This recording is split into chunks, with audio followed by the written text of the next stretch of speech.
Buenas tardes, busque usted la palabra para este día en el libro de San Mateo, capítulo 2, versículo 1. Dice así en el nombre de nuestro Señor Jesucristo. Cuando Jesús nació en Belén de Judea en días del rey Herodes, vinieron del oriente a Jerusalén unos magos diciendo: ¿Dónde está el rey de los judíos, que ha nacido? Porque su estrella hemos visto en el oriente y venimos a adorarle. Oyendo esto, el rey Herodes se turbó y toda Jerusalén con él. Y convocado todos los principales sacerdotes y los escribas del pueblo, les preguntó dónde había de nacer el Cristo. Ellos le dijeron: en Belén de Judea, porque así está escrito por el profeta: y tú, Belén de la tierra de Judá, no eres la más pequeña entre los príncipes de Judá, porque de ti saldrá un guiador que apacentará a mi pueblo, Israel. Esta es la lectura, que el Señor añada revelación a su palabra. La palabra en este día nos habla acerca del nacimiento de Jesús, ¿cierto? Entonces, eh, quizás, como decía un predicador, muchos van a hacer una predicación acerca del nacimiento de Jesús porque estuvo cerca la Navidad.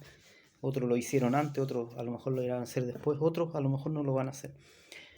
Pero en este día yo quisiera hablar acerca de la Navidad, porque es algo que quizás no nos hemos detenido a pensar de lo que se trata, ¿cierto? Una tradición que quizás se lleva por años y, y que no se toma en cuenta acerca de la tradición en sí. Yo ni siquiera estoy diciéndole si es válida, si la fecha que se celebra es la correcta o no, sino que simplemente estoy yendo a lo que es la tradición que dice que se celebra el nacimiento del niño Jesús en Belén de Judea. Entonces, cuando nosotros vemos esta tradición, ¿cierto? Y vemos que tiene tantos colores y tantas cosas que no son de acuerdo a lo que dice la Biblia, ni siquiera hay una preocupación, ¿cierto? Quizás lo más que he escuchado yo es que los cristianos no deberían celebrar esta fiesta o esta tradición que hay en el mundo, porque se aparta de lo que dice la palabra. Pero muchas veces, como dice un dicho que hay entre la gente, dice: si el mundo te da limones, hace jugo con él. Entonces, aprovechar esta fecha para poder dar a entender a la gente de qué se trata, ¿cierto? El nacimiento de Jesús, por qué fue que nació Jesús y a qué vino a la tierra, ¿cierto? Entonces, aprovecharla, no cuestionar tanto si la tradición es válida, si es en la fecha correcta, si no es en la fecha correcta, ¿cierto? Sino que utilizarla, ¿cierto? Así como en algún momento se hizo, ¿cierto? Con la Semana Santa, que decía que el hombre, si se podía comer carne en esa semana, si no se podía, sino que lo importante era poder dar a conocer el nombre de Cristo, que era más importante que si se podía o no se podía comer carne, ¿cierto? Pero en este caso es el nacimiento de Cristo, ¿cierto? El nacimiento de nuestro Señor Jesucristo. Entonces, para hacer un poco de historia en esto, ¿cierto? Nosotros quizás conocemos al viejo Pascuero, ¿cierto? Como me dijo alguien por ahí, yo le dije: la gente se esfuerza mucho en mantener una mentira, como es el viejo Pascuero, ¿cierto? Quizás usted me dirá algo similar, ¿cierto? Que es una tradición que cuando usted ya tiene uso de conciencia, ya estaba esa tradición. Entonces ya estaba el viejo Pascuero y ya había todo eso, ¿cierto? Pero quizás en estos últimos años es donde se ha apartado mucho más de lo que era, ¿cierto?, la primera tradición, que era recordar el nacimiento de Jesús, y se hacía un presente entre las personas para recordar lo que habían hecho estos magos, ¿cierto? Entonces, tenemos que partir diciendo que el viejo Pascuero, como se conoce hoy en día, parte en 1920 de nuestra era. Y en 1931 la Coca-Cola, ¿cierto?, esta bebida de fantasía, lo toma, y un ilustrador llamado Haddon Sundblom es quien le da las características que nosotros conocemos, este traje rojo con blanco, y lo personifica de acuerdo a un amigo que él tenía, ¿cierto? Usa a un amigo de él como modelo, y cuando este amigo muere, entonces se usa a sí mismo como modelo para recrear las escenas del viejo Pascuero en las publicidades. Y ese es el viejo Pascuero que hasta el día de hoy se conoce, y que Coca-Cola usa normalmente en su publicidad, ¿cierto? Y que la gente se esfuerza por mantener a los niños creyendo que este viejo Pascuero es real. Entonces yo le decía a una persona: ¿y por qué no ponen ese mismo esfuerzo para enseñarle a los niños de que existe un Dios, de que hay un Dios? ¿cierto? Y quizás la salvedad que había es que ellos no son creyentes, o sea, son creyentes en el sentido de que se dicen ser católicos. Entonces, el ser católico pareciera que los liberara de muchas responsabilidades, de muchas cosas, porque pueden hacer conforme a su vida lo que quieran y nunca se cuestionan entre sí, ¿cierto? No es, y, y aunque también, ¿cierto? En la iglesia cristiana también o en la iglesia evangélica también a veces hacemos uso indebido de que Pablo lo dice que todo nos es lícito hacer, pero no todo es bueno. Entonces a veces no tomamos en cuenta esto tampoco. Y hacemos igual que el mundo, ¿cierto? Nos esforzamos, gastamos, ¿cierto? Más allá de los recursos que tenemos para mantener una cosa que no es real, pero no ponemos el mismo esfuerzo ni el mismo énfasis en poder decirle a esos niños que hay un Dios que es real, que hay un Dios que nos va a llamar a cuenta, que hay un Dios que murió en la cruz por nosotros en el Calvario, que fue ese niño que se muestra hoy muy poco en ese pesebre, ¿cierto? Que nace en Belén. Eh, Desde muy niño perseguido, ¿cierto?, por el imperio romano, ¿cierto?, personificando a lo que es el enemigo de las almas, y eso nosotros no lo damos a conocer, ¿cierto?, a quienes son nuestra descendencia. Quizás antes sí se hacía, antes había algo más. Veía el otro día un programa de humor español donde aparecía el viejo Pascuero en una escena y la persona que hacía este sketch le decía, ¿y usted quién es? Y él le decía, yo soy Santa Claus, yo soy el viejo Pascuero. ¿Cómo no me conoce? Y dice, no, ¿y de dónde viene? Porque como era un programa español, ellos creen en los Reyes Magos.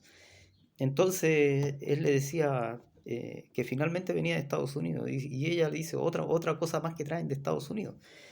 Y, y así ha ido pasando, ¿cierto? Que este viejo Pascuero que tiene una tradición anterior, ¿cierto? Yo le digo que como nosotros lo conocemos viene a partir de 1920, pero antes ya existía en otras formas, de otras maneras, ¿cierto? En otras tradiciones ya existía, pero lo que nosotros conocemos, lo que vemos hoy en día, viene desde 1920. Y entonces ha ido llegando a otros países, a otras naciones de diferentes formas, y ha ido como, podríamos decirlo, ocupando el lugar que le correspondería, ¿cierto?, a lo que era la tradición de dar a conocer que Cristo, el Salvador del mundo, había nacido, ¿cierto? Entonces lo que nosotros hemos leído eh, viene, ¿cierto?, desde una tradición que viene desde Israel, ¿cierto? Desde ahí era anunciado a este pueblo Israel de que iba a nacer alguien que lo iba a libertar. Entonces cuando nosotros vemos lo primero eso, lo vemos en Isaías capítulo 7, ¿cierto? Entonces cuando leemos Isaías capítulo 7, podemos darnos cuenta de que ya en ese tiempo se estaba anunciando el nacimiento de un Mesías para el pueblo de Israel. Entonces cuando dice que se unió Aram e Israel para atacar a Judá, dice que entonces viene Isaías, ¿cierto? Que el Señor nos ayude, nos dé su gracia. Y viene Isaías para decirles que no iba a suceder así, que estas dos naciones que se estaban uniendo para atacar a Israel no iban a prosperar en lo que ellos querían hacer, porque Dios no se los iba a permitir. Entonces dice estas dos naciones que son como un palo humeando, ¿cierto? O sea, ya a punto de apagarse, dice estas van a acabar. Y yo voy a dar una señal de que esto va a ser así, ¿cierto? Le dice al rey Acaz, le dice, pide una señal que sea del cielo, de lo alto, una señal grande, para que sepas que esto es real. Y entonces él le dice, no voy a tentar a Dios pidiendo una señal yo. Entonces le dice, no, le dice él, para leer, dice, pero el profeta le dice, escuchen bien, ustedes de la familia real de David, ¿acaso no les basta con agotar la paciencia humana? También tienen que agotar la paciencia de Dios. Muy bien, el Señor mismo les dará una señal. En Isaías 7:14 usted puede leer, he aquí que la Virgen concebirá y dará a luz un hijo y llamará su nombre Emanuel. ¿Cierto? Entonces, debido a esta señal, ¿cierto?, que le da Dios a través del profeta Isaías, ya está hablando acerca del nacimiento del Mesías que iba a venir para salvar al pueblo de Israel, ¿cierto? Pero ellos no lo pudieron entender, no pudieron entender esta señal. Y debido a esto, ¿cierto?, Dios eh, deja, ¿cierto?, que esto suceda para que así también haya otro pueblo que pueda entrar en esta promesa. Pero después, si usted busca en Isaías 9:6, dice, porque un niño nos es nacido, hijos nos es dado, y el principado sobre su hombro, y se llamará su nombre admirable, consejero, Dios fuerte, Padre eterno, príncipe de paz. lo dilatado de su imperio y la paz no tendrán límite sobre el trono de David y sobre su reino, disponiéndolo y confirmándolo en juicio y en justicia desde ahora y para siempre. El celo de Jehová de los ejércitos hará esto. Entonces, cuando nosotros vemos lo que dice la palabra de Dios, podemos entender de que este rey que iba a venir, este rey que iba a nacer, ¿cierto?, en un pesebre en Belén de Judea, que era la más pequeña, ¿cierto? Cuando usted lee Miqueas, ¿cierto? Cuando lee Miqueas 5:2, puede entender que era una promesa que se estaba dando, ¿cierto? Que era quizás el lugar más pequeño que existía dentro de Israel y quizás el menos importante, pero de ahí iba a nacer el Mesías que iba a salvar a su pueblo. Y no es cosa que sea así como al azar, ¿cierto? Sino que Dios en muchas cosas utilizó, como veíamos en el mensaje anterior, muchas veces utilizó a gente que quizás no era la más importante ni la más prominente, ¿cierto? Dentro del pueblo de Israel o de fuera del pueblo de Israel para poder hacer su voluntad, para que lo que él había dicho que iba a suceder pudiera suceder, ¿cierto? Sino que simplemente era quien Dios quería usar, lo usaba de esa manera y así sucedía y se hacía lo que él había prometido. Entonces dice que tomé unas notas, ¿cierto?, de un pastor que hace una predicación acerca de esto, en donde eh, nos habla, ¿cierto?, acerca de, dice que mago, ¿cierto?, no era el pastor que tomé las notas, se llama José Manuel Jaime, por si alguien lo quiere oír por ahí. Entonces dice que mago no era el mago que nosotros conocemos, ese que saca conejos del sombrero, o que hace magia buena o mala, como dice la gente, ¿cierto? Sino que mago se refería a que en el tiempo en que fue escrito esto, fue escrito en hebreo y en griego, ¿cierto? Entonces, como dice, en una significa en una significa sabio y en la otra significa sacerdote, ¿cierto? Entonces no venía, sino que venía del griego que era mago o magí, y en esta significaba sabio o sacerdote, ¿cierto? Y en la otra era, cuando venía del persa, era de sacerdote simplemente. Entonces, pero ¿qué es lo que hacían los magos? Los magos eran lo que hoy en día vendría siendo un astrónomo, no un astrólogo, porque algunos dicen que eran astrólogos, no, eran como astrónomos. Estudiaban lo que eran los planetas, el movimiento de los planetas, pero enfocado en lo que eran las revelaciones, las escrituras de las distintas religiones que habían en ese tiempo. Entonces dice que se creía que estos magos eran descendientes de los que habían estado cautivos en Babilonia, ¿cierto? Lo que en ese tiempo vendría siendo Mesopotamia, ¿cierto? Entonces, cuando se dice que ellos eran descendientes de ellos, de estos sabios que habían estado en Babilonia, entonces era por eso que conocían lo que era con referencia a la estrella de Belén, a la estrella que alumbraría y los llevaría, ¿cierto?, a aquel que iba a nacer y que iba a ser rey por sobre todas las naciones, ¿cierto? Entonces, cuando nosotros vemos esta lectura, es fácil confundirse, ¿cierto? Confundir a la gente, ¿cierto? O a los que estaban en ese tiempo porque pensaban que iba a ser un rey como los demás reyes. Pero no era que viniera a reinar en ese momento, quizás hubiese podido ser dentro de ese tiempo si ellos lo hubiesen aceptado como el Mesías que venía a salvarles, a redimirles, ¿es cierto?, del pecado, de toda la maldad que había. Pero no era en ese tiempo cuando lo hicieron, pues ellos no lo reconocieron, ellos no pudieron verlo, como que sus ojos hubiesen sido tapados, velados, o hubiesen usado una venda en sus ojos y no pudieron verlo a pesar de que tenían todas las señales en ellos mismos, ¿cierto? Todas las señales estaban dadas, ¿cierto? Lo que hablaban los profetas, lo que él hacía, ¿cierto? Las sanaciones, lo que él vino a hacer a la tierra, ¿cierto? No podía haberlo hecho ningún otro. Entonces, por lo tanto, a pesar de todo eso que ellos vieron, no pudieron reconocerle como su Mesías. Entonces dice, la escritura dice, cuando Jesús nació en Belén de Judea en los días del rey Herodes, vinieron del oriente a Jerusalén unos magos, ¿cierto? Entonces, tenemos que entender que ellos eran sabios realmente los que fueron a verle. Y dentro de esta tradición, ¿cierto? Como le decía, hay tantas cosas que se ha ido metiendo después con el tiempo, ¿cierto? Esto de que eran reyes magos, no dice la escritura que eran reyes magos, sino que dice que eran simplemente magos, pero magos que no quería decir tampoco el mago que nosotros conocemos que hace magia, sino que eran más bien personas dedicadas al estudio de la astronomía. Entonces, cuando nosotros podemos entender esto, quizás se nos aclara un poco más el rol que ellos tuvieron dentro de esta palabra, ¿cierto? Ellos venían a dar testimonio porque eran personas que podían dar testimonio acerca de lo que estaba sucediendo. Entonces dice que después, ¿cierto? Se dice que estos reyes magos, que dice la tradición, ¿cierto? Como le dije, no dice la Biblia que sean reyes, sino que dice solamente que eran magos. Pero esto viene desde un libro que se llama el libro de Tomás, o el Evangelio de Tomás, o libro de la infancia de Jesús. Este es un libro apócrifo, ¿cierto? Que no está dentro del canon bíblico, o sea, no está dentro de los 66 libros de la Biblia, y fue escrito 185 años después del nacimiento de Cristo.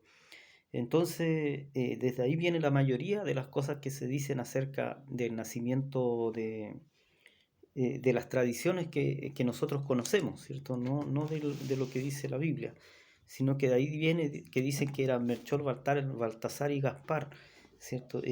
La Biblia no da nombre acerca de estos magos, no dice cómo se llamaban, ni siquiera dice cuánto eran. Y lo que sí se dice era que le buscaban para adorarle, ¿cierto? Buscaban al niño para adorarle. Y también podemos ver que Herodes le buscaba, pero para matarle, ¿cierto? Y nosotros en este tiempo muchas veces ni siquiera le buscamos, ¿cierto? Entonces, a lo que iba yo era que conversando, ¿cierto? Con unas personas, era eso a lo que quería yo llegar. Quizás no tuve las mejores palabras para hacerlo, pero en este tiempo ni siquiera le buscamos para conocerle, ¿cierto? Entonces hay una total distracción del mundo, ¿cierto? En sí. Celebran celebran esta tradición, pero no tiene nada que ver con su esencia, que era el nacimiento del Salvador del mundo, ¿cierto? Sino que tiene que ver más con algo de comprar en forma compulsiva, ¿cierto? Lo que más pueda, lo que más me dé la tarjeta. Y no se trata de eso, sino que lo que se trataría es de dar a conocer de que hay un Salvador que nació y que murió para que el hombre tuviese una oportunidad, ¿cierto? De poder salvarse, ¿cierto? De lo que es el pecado. Cristo es el nacimiento que el mundo necesitaba para poder tener esperanza, ¿cierto? Entonces, cuando nosotros vemos esto, cuando nosotros podemos ver esto, dice, quizás el pueblo de Israel tenía algo muy claro, que era de que el trato con Dios, ¿cierto? El trato con Jehová de los ejércitos partía, ¿cierto? Con Abraham, desde que Jesús, o sea, desde que Abraham tiene este trato, esta promesa de parte de Dios, ¿cierto? Pero nosotros sabemos que a través de la Escritura que cuando el ángel de Jehová se presentaba a los hombres no era Dios propiamente tal, sino que era Jesucristo en el Antiguo Testamento que se presentaba en forma visible para poder conversar con el hombre, para poder tratar con el hombre, ¿cierto? Para poder darle a conocer lo que Dios quería hacer. Porque sabemos que si el que veía a Dios no podía verle, sino que moría. Entonces, por eso es que hay un momento en la Escritura donde Jesús les dice, ¿cierto? A los fariseos les dice, antes que Abraham fuera, yo soy. ¿Cierto? O sea, les da a entender que él era el que había conversado con Abraham, él era el que estaba incluso antes que Abraham, antes que Dios hiciese un trato con el pueblo de Israel, él ya estaba, ¿cierto? Entonces por eso que nosotros debemos reconocer esto para poder saber que hay una preexistencia de Jesucristo y que viene a través de las Escrituras dándose a conocer para que el hombre después pudiera entender de que Él es Dios también eterno. Entonces, al igual que el Espíritu Santo, ¿cierto? No parte, ¿cierto? En el día de Pentecostés hacia adelante, sino que en el día de Pentecostés es dado a todo aquel que quiera recibirlo, a todo aquel que recibe a Jesús como Señor y Salvador. Entonces el Espíritu de Dios viene a morar en ellos, pero el Espíritu Santo también existía en anterioridad. Era aquel que reposaba, ¿cierto? En aquellos que eran los profetas, ¿cierto? Aquellos que hablaban en el nombre de Dios, recibían el Espíritu Santo y hablaban en su nombre, ¿cierto? Entonces ahí nosotros vamos entendiendo y dándonos una idea acerca de lo que era, ¿cierto? Esta tradición de que venía un Salvador al mundo, un Salvador a la tierra. Entonces dice que nosotros, ¿cierto? Dice que estos magos, ¿cierto? Le buscaron para adorarle, pero nosotros no le estamos buscando en este tiempo. Y si nosotros le buscamos, ¿cierto? O sea, el mundo ya no le busca, el mundo se ha confundido con toda esta tradición que hay.